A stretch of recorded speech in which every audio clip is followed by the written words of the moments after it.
What's going on? This is Sam.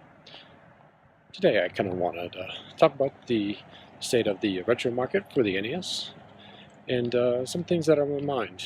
Primarily what the prices are doing for the NES library. One of the main points I wanted to hit upon is that I think that NES prices have started to stabilize, well, at least around the central tendency, so around the mean median.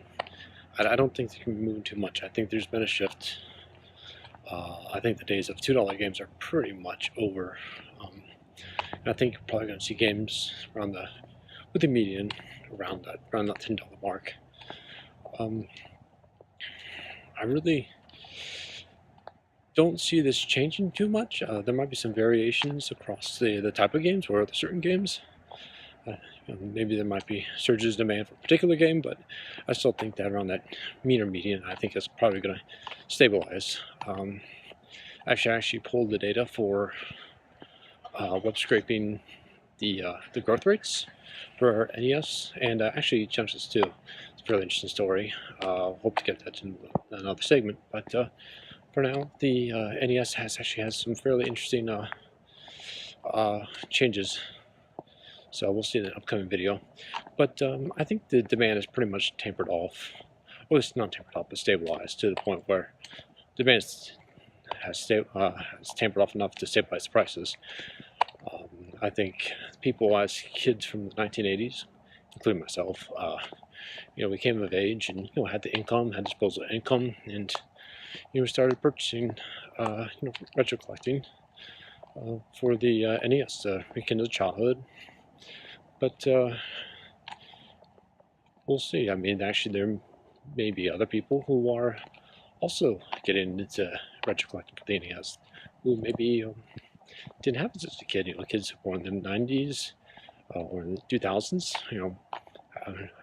What has happened with them? Are they into it or are they not? Is it mostly, a nostalgia kick for kids from the 80s? So basically, kind of the itch is over. They got their fill and now they're good to go. So I don't know, but also there are some price considerations too, price and supply considerations. Now, this doesn't mean that prices for particular games will stabilize or go up or down. What it kind of means, on average, around the median, prices are going to really settle in around this $10 mark. I think that the days of $2 games are pretty much over. And I also think that supply is pretty much starting to dry up in the wild. I think all the NES games that are out there are pretty close to being on local markets such as eBay, Craigslist, or whatnot.